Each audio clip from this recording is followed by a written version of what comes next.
Shri N Niyathi, ഇവിടെ budget സ്പർശിച്ച വിവിധ മേഖലകളെക്കുറിച്ച് താങ്കൾ ചുരുക്കത്തിൽ പറഞ്ഞു പോവുകയുണ്ടെങ്കിലും ഏറ്റവും ആകർഷകരമായി തോന്നിയത് ഏതൊക്കെ മേഖലകളാണ്? എനിക്ക് ഈ ബഡ്ജറ്റിൽ ആകർഷകമായിട്ട് തോന്നിയത് രണ്ട് പ്രധാനപ്പെട്ട കാര്യങ്ങളാണ്. ഒന്ന്, MSMEക്ക് യുവാക്കൾക്ക് ജോലി കൊടുക്കുന്നതിന് വേണ്ടിയും ഇടത്തരക്കാരുടെ വരുമാനം വർദ്ധിപ്പിക്കുന്നതിന് വേണ്ടിയും അവരുടെ വാങ്ങൽ ശേഷി വർദ്ധിപ്പിക്കുന്നതിനും വേണ്ടി ഏകദേശം 5.75 ലക്ഷം MSME യൂണിറ്റുകൾക്ക് സഹായം കൊടുക്കാനുള്ളൊരു നിർദ്ദേശമാണ് ബഡ്ജറ്റിൽ പറഞ്ഞിട്ടുള്ളത്. അതേപോലെ തന്നെ MSMEയിൽ തന്നെ അവരുടെ ഈട് വയ്ക്കാതെ കണ്ടിട്ട് ക്രെഡിറ്റ് കൊടുക്കുന്നതിനുള്ള അവസരം 5 കോടിയായിട്ട് ഉയർത്തിയതുകൊണ്ട് 5 കോടി രൂപ വരെ MSME യൂണിറ്റുകൾക്ക് പകിടില്ലാതെ കണ്ടിട്ട് ബാങ്ക് വായ്പ ലഭ്യമാക്കാനുള്ള അവസരം കൊടുത്തിട്ടുണ്ട്.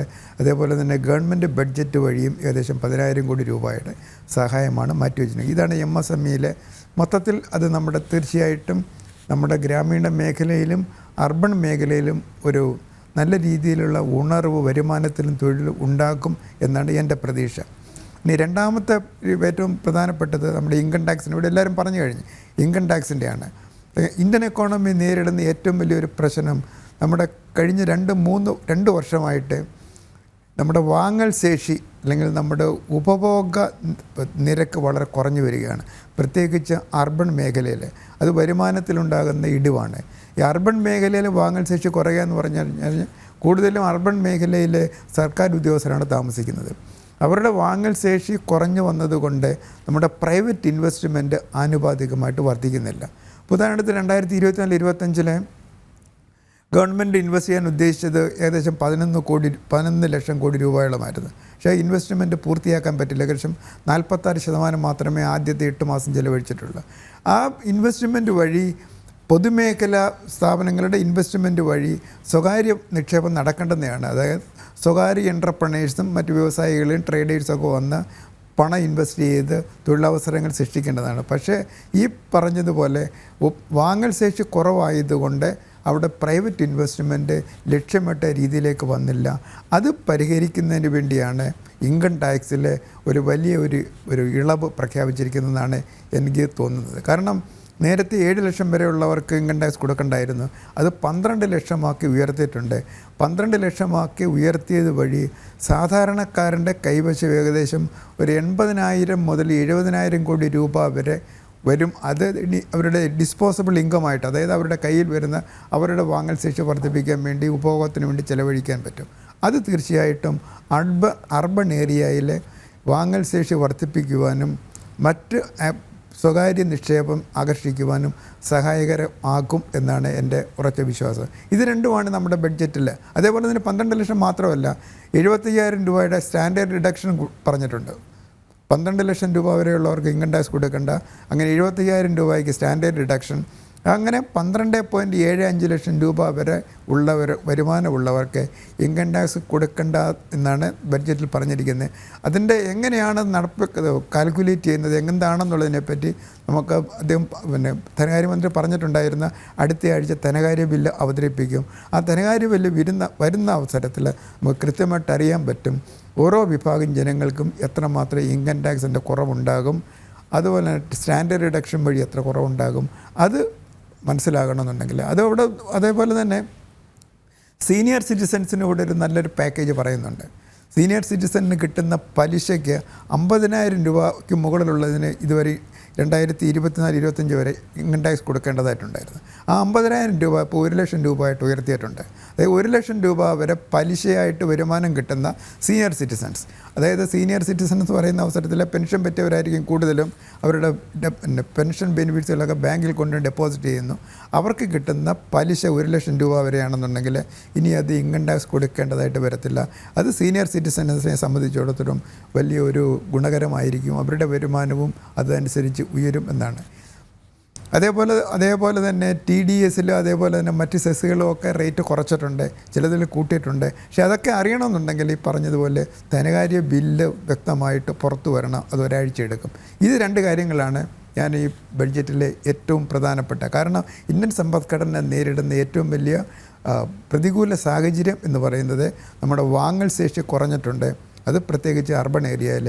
അത് MSME വഴിയും ഇൻകം ടാക്സിൻ്റെ ഡിഡക്ഷൻ വഴിയും പരിഹരിക്കപ്പെടാൻ കഴിയും എന്നുള്ളതാണ് രണ്ട് പ്രധാനപ്പെട്ട നേട്ടങ്ങൾ. ഇനിയിപ്പോൾ എല്ലാവരും സംസാരിച്ചതുപോലെ കേരളത്തിന് പ്രത്യേക പരിഗണന തന്നില്ല, ബീഹാറിന് കൊടുത്തു എന്നുള്ള ഒരു ചർച്ച ഇവിടെ നടക്കുന്നുണ്ട്. പക്ഷേ അതിൽ നമ്മൾ മനസ്സിലാക്കേണ്ടുന്നത് കേരളത്തെ സംബന്ധിച്ചിടത്തോളം കേരളം ഒരു 24,000 രൂപയുടെ ഒരു പ്രത്യേക പാക്കേജാണ് ഗവൺമെൻറ് ഓഫ് ഇന്ത്യക്ക് കൊടുത്തത്. അതിൽ ഫൈനാൻസ് കമ്മീഷൻ്റെ വിഹിതം കൂട്ടണം, അതേപോലെ തന്നെ നമ്മുടെ ഈ വായ്പ എടുക്കുന്നതിനുള്ള പിന്നെ സീലിംഗ് GDP-യുടെ 3.5% ഉയർത്തണം. പക്ഷെ അവിടെ നമ്മൾ മനസ്സിലാക്കേണ്ടുന്ന ഒരു പ്രധാനപ്പെട്ട കാര്യം, ഈ വായ്പ റേറ്റ് ഒരു സംസ്ഥാനത്തിനുമായിട്ട് മാത്രം, അല്ലെങ്കിൽ ബോറോയിങ്, പബ്ലിക് ബോറോയിങ്, അതായത് സംസ്ഥാനങ്ങളുടെ കടമെടുപ്പ് പരിധി ഒരു സംസ്ഥാനത്തിന് മാത്രമായിട്ട് കൂട്ടുകയോ കുറയ്ക്കാൻ കഴിയുകയില്ല. എല്ലാ സംസ്ഥാനങ്ങൾക്കും 3% GDP-യുടെ. അപ്പോൾ അങ്ങനെ വരുന്ന അവസരത്തിൽ കേരളത്തെ സംബന്ധിച്ച് കേരളത്തിൻ്റെ ഈ പ്രത്യേക പാക്കേജിൽ 3.5% ഉയർത്തണം എന്നുള്ള ആവശ്യം പരിഗണിക്കാൻ സാധ്യതയില്ല. അതുപോലെ ധനകാര്യ കമ്മീഷൻ്റെ റെക്കമെൻഡേഷൻ അനുസരിച്ചാണ് റവന്യൂ കമ്മി ഗ്രാൻറ്റും മറ്റ് നികുതി വിഹിതവും കൊടുക്കുന്നത്. ധനകാര്യ കമ്മീഷൻ്റെ അംഗീകാരമുള്ള അല്ലെങ്കിൽ നിർദ്ദേശപ്രകാരമുള്ള മാനദണ്ഡം അനുസരിച്ച് എല്ലാ മാസവും ഗവൺമെൻറ് ഓഫ് ഇന്ത്യ, അതിപ്പം BJP ഗവൺമെൻറ് ആണെങ്കിലും UPA ഗവൺമെൻറ് ആണെന്നുണ്ടെങ്കിലും ആ ധനകാര്യ കമ്മീഷൻ്റെ മാനദണ്ഡം അനുസരിച്ച് അവർ റെക്കമെൻഡ് ചെയ്യുന്ന വിഹിതം എല്ലാ മാസവും എല്ലാ സ്റ്റേറ്റുകൾക്കും വീതം വെച്ചു. അതിലൊരു കുറവും വരുത്തുന്നില്ല. അത് കുറവ് വരുത്തുകയാണെന്നുണ്ടെങ്കിൽ ഇപ്പം ഗവൺമെൻറ് ഓഫ് ഇന്ത്യയെ കുറ്റപ്പെടുത്താൻ പറ്റും. പക്ഷേ അങ്ങനെ ഒരു കുറവ് വരുന്നില്ല. അങ്ങനെ ഈ പാക്കേജിൽ പറഞ്ഞിരിക്കുന്നത്. അതേപോലെ തന്നെ GST-യുടെ കാര്യം, അപ്പോൾ അത് GST കൗൺസിലാണ് തീരുമാനിക്കേണ്ടത്. GST കൗൺസിൽ തീരുമാനിച്ച് ഗവൺമെൻറ് ഓഫ് ഇന്ത്യ അറിയിക്കുകയാണ്. ഇപ്പം കേരളം കഴിഞ്ഞ 3 വർഷമായിട്ട് ആവശ്യപ്പെടുന്നത് GST കോമ്പൻസേഷൻ കൂട്ടിക്കൊടുക്കണം, അത് വീണ്ടും തുടരണമെന്നാണ്. പക്ഷേ മറ്റ് സംസ്ഥാനങ്ങളൊന്നും ആവശ്യപ്പെടുന്നില്ല. അപ്പം അങ്ങനെ കേരളത്തിന് വേണ്ടി മാത്രം അങ്ങനെ ഒരു GST നഷ്ടപരിഹാരം കൊടുക്കണം എന്ന് പറയുന്നതും ആശാവഹമല്ല കേരളത്തെ സംബന്ധിച്ചിടത്തോളം.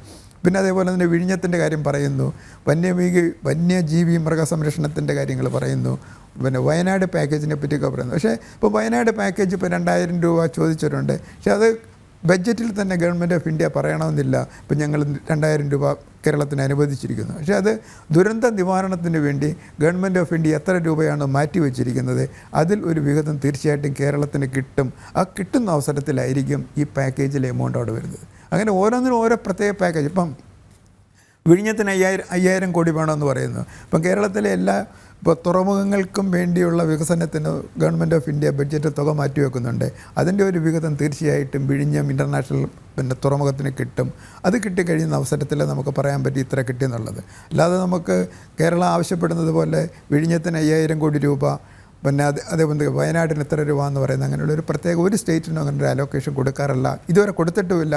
ഇനിയിപ്പം കൊടുക്കാനുള്ള സാധ്യതയും കുറവാണ്. അപ്പോൾ അങ്ങനെയുള്ള ചില കാര്യങ്ങളെപ്പറ്റി നമ്മൾ സംസാരിക്കുമ്പോഴാണ് കേരളത്തിൻ്റെ വിവേചനം കാണിച്ചു എന്നുള്ള ഒരു ആക്ഷേപം വരുന്നതും. പക്ഷേ അതിനകത്തൊന്നും നമുക്ക് അങ്ങനെ പറയാൻ പറ്റത്തില്ല. കാരണം ബഡ്ജറ്റിൻ്റെ ഫുൾ ടെക്സ്ചർ പുറത്തു വന്ന് ഓരോ സംസ്ഥാനങ്ങളുടെയും വിഹിതം നിശ്ചയിച്ച് കഴിയുമ്പോൾ മാത്രമേ കേരളത്തിന് വിഴിഞ്ഞത്തിന് എത്ര കിട്ടി, വയനാടിന് എത്ര കിട്ടി എന്ന് പറയാൻ പറ്റത്തില്ല. അതൊരു കാര്യം കൂടെ നമ്മൾ മനസ്സിലാക്കേണ്ടുന്നത്, ഇതിൻ്റെ ഒപ്പം തന്നെയാണ് ഇപ്പം കേരള ഗവൺമെൻറ് ആവശ്യപ്പെട്ടിരിക്കുന്നത് റെയിൽവേക്ക് കേരളത്തിന് എമൗണ്ട് കൊടുക്കുന്നില്ല എന്ന്.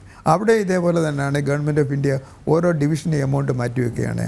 ആ ഡിവിഷനാണ് ഓരോ സംസ്ഥാനത്തെയും റെയിൽവേ വികസനത്തിന് വേണ്ടി തുക മാറ്റിക്കൊടുക്കുന്നത്. പക്ഷേ കേരളം ഒരു പ്രത്യേക അപേക്ഷ പാക്കേജിൽ പറഞ്ഞിട്ടുള്ള 2 കാര്യങ്ങളാണ്. ഒന്ന് റെയിലിൻ്റെ കാര്യം പറഞ്ഞിട്ടുണ്ട്. പിന്നെ രണ്ടാമത്തത് അങ്കമാലി ശബരിമല റെയിൽവേയുടെ കാര്യം പറയുന്നുണ്ട്. പക്ഷേ അത് 10-25 വർഷത്തോളം പഴക്കമുള്ളതായിരുന്നു. ആദ്യം ഗവൺമെൻറ് ഓഫ് ഇന്ത്യയും കേരളവും അത്ര കൂടി താല്പര്യം കാണിച്ചില്ല. അതുകൊണ്ട് ഗവൺമെൻറ് ഓഫ് ഇന്ത്യ അതിൽ നിന്ന് പിന്മാറി. പക്ഷേ കഴിഞ്ഞ വർഷം ഗവൺമെൻറ് ഓഫ് ഇന്ത്യ അത് പുതുക്കി എടുക്കുകയും ഗവൺമെൻറ് കേരളമായിട്ട് സംസാരിച്ച് നമുക്കത് അങ്കമാലി ശബരി റെയിൽ തുടങ്ങാമെന്നുള്ളതിനെപ്പറ്റി ഒരു നിർദ്ദേശം വെച്ചു. അന്നേരം നിർദ്ദേശം വെച്ച അവസരത്തിൽ ഒരു കാര്യം അവർ ആവർത്തിച്ചത്, മൊത്തം എസ്റ്റിമേറ്റഡ് കോസ്റ്റ് 3,800 കോടി രൂപയാണ്. അതിൽ 1,900 കോടി രൂപ കേരള ഗവൺമെൻറ് കൊടുക്കണം, 1,900 കോടി രൂപ government of India railway ministry എടുക്കും. പക്ഷേ അതിനോട് കേരളം യോജിച്ചിട്ടില്ല. കേരളം ആവശ്യപ്പെട്ടിരിക്കുന്നത് 1,900 കോടി രൂപയും വായ്പ എടുക്കാനുള്ള അനുവാദം കേരളത്തിന് കൊടുത്തെങ്കിൽ മാത്രമേ എടുക്കാൻ പറ്റത്തുള്ളൂ.